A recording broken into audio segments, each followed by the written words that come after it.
ആരോടും പറയാത്ത പ്രണയം, അതായിരുന്നു ഹൃദിക്കിൻ്റേത്.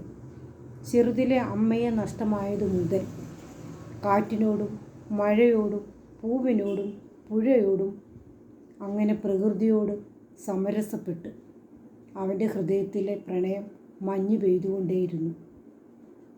അക്ഷരമുത്തുകളായി അത് മനസ്സിൽ പ്രണയം തീർത്ത് ഒടുവിൽ ബുക്കുകളിൽ ഒരു താജ്മഹൽ തന്നെ പടുത്തുയർത്തി.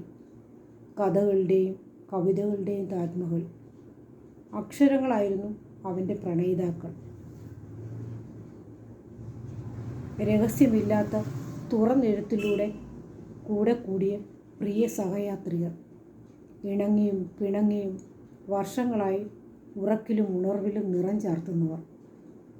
ഇണങ്ങുമ്പോൾ കവിതയായും പിണങ്ങുമ്പോൾ കഥയായും ആവിഷ്കരിക്കുന്ന കൊച്ചു കൂട്ടുകാർ. എപ്പോഴൊക്കെ മൗനത്തിൻ്റെ ആഴങ്ങളിലേക്ക് ആണ്ടുപോയോ അപ്പോഴൊക്കെ വാചാലതയുടെ പടവുകളിലേക്ക് കൂട്ടിക്കൊണ്ടുപോയ വർണ്ണത്തുമ്പികൾ. അവന് ചുറ്റിനും ഒരു ലോകം തീർത്ത് ഏകാന്തതകളിൽ കൂടെ കൂടിയ പ്രണയിതാവ്.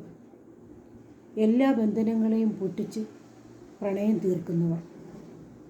അക്ഷരങ്ങളുമായി സംവദിക്കുന്ന പ്രണയം. ആ യാത്ര അവൻ തുടർന്നുകൊണ്ടേയിരിക്കുന്നു. So valentine's day credit goes to letters.